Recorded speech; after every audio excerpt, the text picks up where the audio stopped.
अस्सलाम वालेकुम। खालिद इकबाल आपकी खिदमत में हाज़िर है। नाज़रीन, सरकारी मुलाज़म या किसी का ज़ाती मुलाज़म, ये पाकिस्तान के अंदर एक बहुत बड़ा इशू बना हुआ है और ये मिसकॉन्सेप्शन जो है इसको ख़त्म होना चाहिए। मेरी वीडियो का मरकज़ी नुक्ता या थीम यही है। जब से सोशल मीडिया ने पर फैलाए हैं, हर एक कैमरा हाथ में लेकर सड़कों पर निकल आया है और जिसके आगे चाहे माइक करके सवाल पूछना शुरू कर देते हैं। मोटरसाइकिल पे मियाँ बीवी जा रहे हैं। बदकिस्मती से बीवी का दुपट्टा मोटरसाइकिल के पहिए में अटक गया और वो नीचे गिर गई। क्या होगा? कैमरामैन जो है वो गिरी हुई औरत ज़मीन पे जो है उसकी वो वीडियो बनाना शुरू कर देता है और दूसरा जो है वो मियाँ के सामने माइक करके सवाल पूछना शुरू कर देता है। हैरत की बात है, जहाँ कहीं किसी गाड़ी की सब्ज़ रंग की नंबर प्लेट देखी तो इसके इर्द गिर्द चक्कर काटने शुरू कर दिए कि ये हमारी है, हमारे टैक्स के पैसों से खरीदी गई है।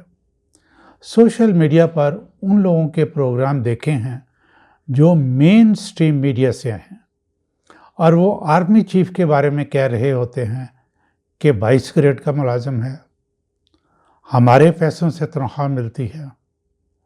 यूं तो जनाब हर सरकारी बिल्डिंग टैक्स के पैसों से बनती है।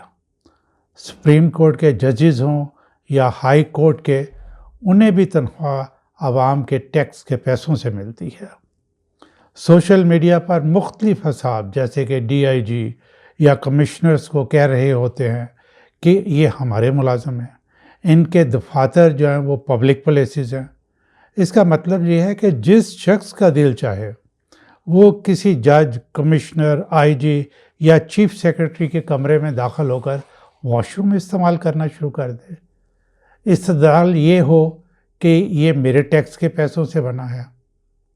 इस्लामाबाद में सेनेट की बिल्डिंग के सामने जाते हुए वॉशरूम इस्तेमाल करने की ज़रूरत पेश आए तो सेनेट की बिल्डिंग में घुस जाएं, गार्ड सामने आए तो उसको साइड पे करके कहें कि तुम्हें तनख्वाह मेरे पैसों से मिलती है।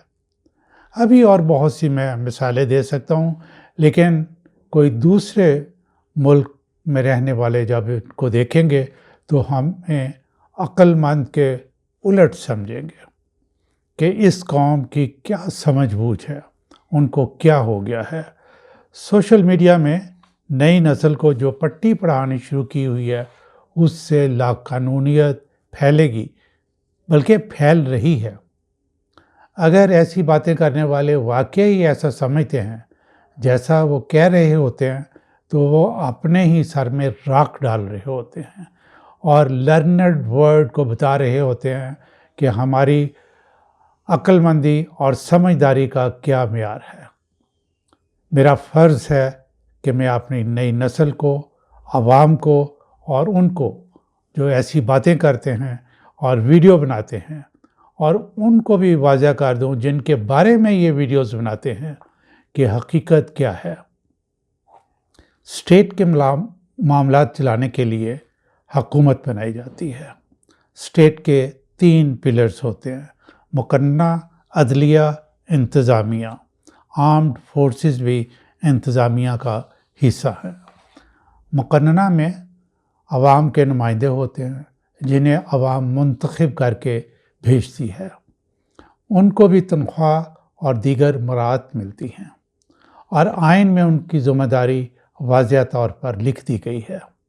मुकन्ना से अक्सरियती पार्टी हुकूमत बनाती है।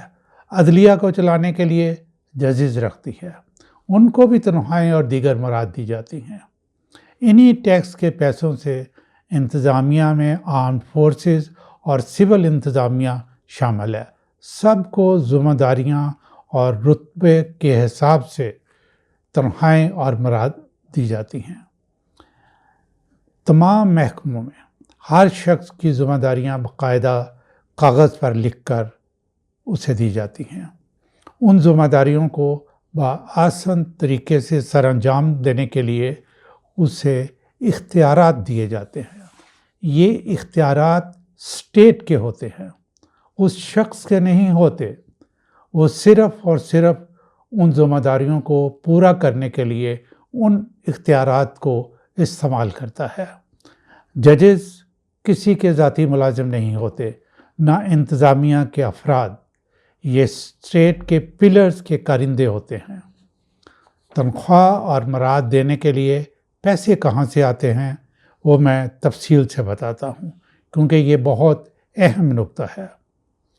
ये जो हाथ में माइक पकड़े हर सरकारी मुलाजम को मेरा मुलाजम और हर बिल्डिंग को पब्लिक प्लेस कहते फिरते हैं, उन्हें ज़रा अपनी अक्ल से कुछ सोच और कुछ पढ़ लेना चाहिए। मैं बताता हूँ कि गवर्नमेंट के पैसे हासिल करने के क्या सोर्सेज हैं। पहला जो है वो डायरेक्ट टैक्सेस है। इसमें वो इनकम टैक्स है, सैलरीज से लेते हैं, बिजनेसेस से लेते हैं, कंपनीज वगैरह से लेते हैं। फिर कैपिटल गेन टैक्स है, विद होल्डिंग टैक्स है। इसके बाद इनडायरेक्ट टैक्सेस हैं, जिसमें जनरल सेल्स टैक्स है, कस्टम ड्यूटीज़ हैं, एक्साइज ड्यूटीज़ वगैरह। हालिया सालों में तकरीबन 60 से 70% रेवेन्यू जो है वो इन्हीं टैक्सेस से इकट्ठा किया गया है। फिर नॉन टैक्स रेवेन्यू में स्टेट बैंक जो है वो कुछ प्रॉफिट्स जो है वो गवर्नमेंट को ट्रांसफ़र करता है। फिर पासपोर्ट की फ़ीस है, वीज़ा की फ़ीस है, लाइसेंसेस की फ़ीस है, फिर लेवी ऑन फ्यूल है, फिर रॉयल्टीज़ हैं नेचुरल गैस और ऑयल पे, फिर डिविडेंड्स हैं जो कि स्टेट ओन्ड एंटरप्राइजेस से मिलती हैं, फिर गवर्नमेंट लोन्स भी लेती है, प्राइवेटाइजेशन भी करती है, वो आपके सामने अखबारों में आते ही रहता है। फिर फॉरेन ग्रांट्स और एड्स भी मिलती हैं, ये बाज़ दफ़ा हमने वापस नहीं करना होती। फिर प्रोविंशियल टैक्सेस हैं, जिसमें property tax, vehicle tax, stamp duties वगैरह हैं। ये जो सोर्सेज मैंने बताए हैं, इनसे हुकूमत रेवेन्यू इकट्ठा करके अमूर हुकूमत चलाती है।